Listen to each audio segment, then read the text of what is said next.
यादको क्या है feelings are like a cloud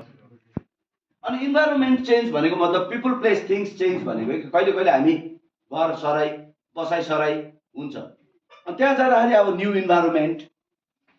त्यहाँ त तपाईँ क्लियर छ नि त छ कि छैन के इन्भाइरोमेन्ट नयाँ हुन्छ अब तपाईँ राम्रो भएपछि अभियसली राम्रो भेटाउँछ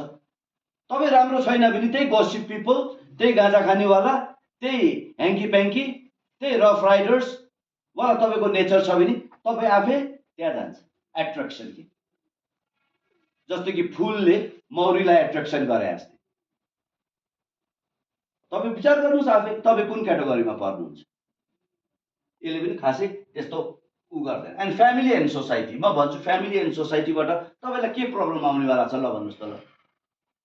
हद के हो तपाईँको इन्टेन्सन क्लियर छ नसा गर्दिनँ भने के तपाईँको परिवारले तपाईँलाई खसीको मासु अथवा पोर्क अथवा सलामी अथवा ससेज परिस सरिस यहाँ त्यहाँ दुनियाँदारी लग्जरी कम्फर्ट घुम्नु जाने ट्रेकिङ जा छोरा यहाँ त्यहाँ दुनियाँदारीमा कमजोरी त राखे जस्तो त मलाई लाग्दैन के राखेको छ तपाईँ जहिले त्यही घिसापिटा डाइलग लिएर आउनुहुन्छ परिवारले मलाई बुझ्दिएन what do you mean by बुझ्दिएन धृतराष्ट्रलाई बागडोर दिनेवाला त छैन यति चाहिँ बुझ्नुहोस् तपाईँको आफ्नै केही भर छैन परिवारले भएभरको त्यत्रो दुःख मेहनत गरेर लिएर आएको ल बाबु भएभरको लाल पूर्जा तेरो हातमा यो ब्याङ्कको सबै तेरो हातमा अब भोलि गएर कहाँ गएर उडाइदिनुहुन्छ भरै छैन त्यो एक्सपेक्ट तपाईँले गर्नुभएको छ भने त राम्रो हो त त्यो बिल्कुलै होइन अङ्कुश भन्ने कुरा हामीलाई चाहिन्छ कता र कता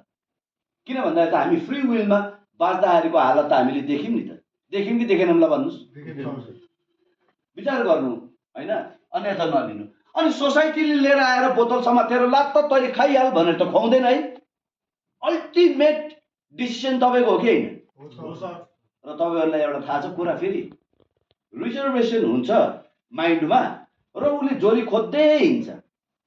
भनाइ छ नि एउटा याद छ तपाईँलाई पिने वालो को पिने का बहाना चाहिए उसले त्यो आफ्नै माइन्डले क्रिएट गरिराख्छ के प्रब्लम ससुरालीमा हुन्छ कि आमामा हुन्छ कि परिवारमा हुन्छ कि कम्युनिटीमा हुन्छ कि ताकि